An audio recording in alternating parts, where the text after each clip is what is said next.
Welcome back to Crime Chronicles. Today we take a look at a key incident of the Hutch-Kinahan feud, which led to suspects fleeing Ireland, never to return. The Irish Director of Public Prosecutions is now making moves that offer the best chance yet to extradite the Kinahan cartel's senior figures from Dubai to stand trial in the Republic. Stay tuned as we look at how new murder charges are making Daniel Kinahan's life a misery. 3 persons of interest in the investigation into the murder of the brother of Gerry The Monk Hutch fled Ireland shortly after the fatal shooting and have never returned, an inquest has heard. In early March of 2024, Detective Inspector Aidan Flanagan told the Dublin District Coroner's Court that a file on the investigation into the murder of Eddie Hutch outside his home in Dublin's North Inner City 8 years ago had been forwarded to the Director of Public Prosecutions. Eddie Hutch was 58, a father of 5, who worked as a taxi driver and lived in Dublin. He sustained a number of fatal gunshot wounds after he was approached by assailants when he pulled up in his taxi outside his house on February the 8th of 2016. A silver BMW 3 Series vehicle, which was believed to be the getaway car, was found abandoned a short distance away on St. Patrick's Parade in Drumcondra. Detective Inspector Flanagan informed Coroner Claire Keane on the progress of the case and said some 1,300 investigative tasks, including the taking of 500 statements, had been carried out by Gardaí. The senior detective commented that the investigation into Eddie Hutch's killing had been quite complex. He also said the case had collected 200 exhibits, while tens of thousands of hours of CCTV footage had also been examined. There was a lot of material to be scrutinized, Detective Inspector Flanagan said. The inquest also heard that a total of 13 people had been arrested as part of the ongoing investigation. However, Detective Inspector Flanagan said 3 individuals, whom he described as persons of interest, had left Ireland shortly after Eddie Hutch's murder. They never returned, and they never made themselves available for the investigation, he added. Detective Inspector Flanagan said such issues had added to the difficulties and complexity faced by Gardaí leading the investigation. Under Section 25 of the Coroner's Act, he applied for the adjournment of the inquest as criminal proceedings are being considered in the case. The inspector said the Hutch family were aware of the application and understood the position clearly. No relatives of Eddie Hutch attended the hearing, which lasted only 5 minutes. Detective Inspector Flanagan told the coroner that he hoped that Gardaí would receive direction from the DPP on the case within the next 6 months. The shooting of Eddie Hutch took place just 3 days after an attack on a boxing weigh-in ceremony at the Regency Hotel in Whitehall, which sparked a gangland feud between members of the rival Hutch and Kinahan criminal organizations. During the incident at the Regency Hotel, a senior member of the Kinahan cartel, David Byrne, was fatally wounded. Gardaí believe Eddie Hutch was shot in retaliation for the Regency shooting and was targeted by members of the Kinahan gang because he was the brother of Gerry Hutch, who had gone into hiding immediately after the shooting of Byrne. Although he had a number of convictions for minor criminal offences, including small-time fraud and shoplifting, Eddie Hutch was not regarded as having any involvement in serious crime. However, he was the subject of an investigation by the Criminal Assets Bureau in the late 1990s.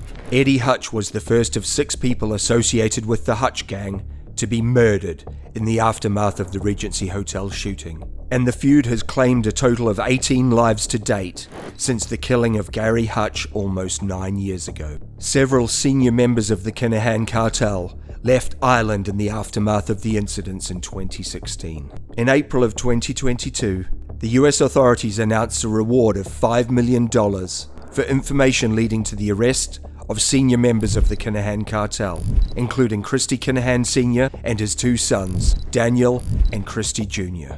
4 other senior members of the gang, John Morrissey, Bernard Clancy, Sean McGovern, and Ian Dixon, were also named due to their role in providing material assistance to the Kinahans. Last April, Gerry Hutch was found not guilty of the murder of David Byrne at the Regency Hotel following a 52-day trial at the Special Criminal Court. Although Eddie Hutch was never as fully immersed in crime as other members of his family, he had been suspected of helping his brother launder proceeds from crime and was one of a large number of his brother's associates targeted by Operation Alpha, the first major operation of the Criminal Assets Bureau, known as the CAB. A bank account in his name containing 160,000 euros was seized by the CAB. Eddie was no stranger to run-ins with the authorities and wouldn't back down if he thought he had been wronged. He took legal action when courts decided that he did not qualify for compensation from Dublin Corporation when his local authority home burned down while he was in prison for breaching a barring order. Eventually, he was awarded the full £20,000 which he sought. Eddie was an uncle of Gerry Hutch, who was shot dead in September of 2015, a killing which acted as a flashpoint for the Hutch-Kinahan feud. Men broke into Eddie's house on Poplar Row, North Strand in Dublin at about 7:45 p.m. on the 8th of February 2016, and Eddie Hutch was shot 9 times. The attack was witnessed by Eddie's wife Margaret, who fled out the back of the house when she heard the first gunshots, before running back in to see her husband's feet as he lay lifeless on the floor. Gardai believed Eddie had gone to his vehicle to move it closer to his property, so he could see it on his cameras. As he returned to the house, he spotted a nearby car which had screeched to a halt. After seeing a hooded gunman emerge from the vehicle, Hutch ran towards his house, where he was later blasted multiple times in the living room. The killer then fled from the house after the attack, which had lasted only 22 seconds. In April of 2023, a Kinahan cartel associate in his 40s was arrested in connection with the shooting. He was already in prison for another offence and was detained and questioned about Eddie Hutch's murder at a Garda station in North Dublin. This man was subsequently released without charge. It has now emerged that Gardai have formally asked for mob boss Daniel Kinahan to be charged with the murder of Eddie Hutch. Sources have confirmed that detectives probing the 2016 murder have now sent a file to the Director of Public Prosecution, and it contains a recommendation that Kinahan be charged for the murder. The file also contained recommendations that several other subjects be charged with the same crime as Daniel Kinahan. This move has now established that Dubai-based Kinahan is one of the 3 persons of interest that left Ireland immediately in the wake of Eddie Hutch's killing. The DPP is now considering the file, and it is expected that they will decide on whether Kinahan and the other suspects should be charged within 6 months. It's understood Gardai has evidence Kinahan was in the area around the time of the murder and played a directing role in the killing, rather than being the actual trigger man. We have seen time and again that the Kinahans don't like to get their hands dirty and will happily have others carry out kidnappings, assaults, and murders on their behalf. If the DPP orders his prosecution, Gardai will have to get him extradited from Dubai to Ireland for trial. Ireland has no extradition treaty with Dubai, but Justice Minister Helen McEntee is pushing for a deal to have the Kinahans and other leaders of the gang sent back to the Republic for justice. Special exceptions have been made to extradite Kinahan associates in recent years. As serious charges continue to be made against Daniel Kinahan, he must be looking at his former super cartel allies, Rafael Imperiali and Redouane Taghi, both of whom were extradited under special agreements with Dubai, and thinking that his days are numbered. Thank you for joining us today on Crime Chronicles.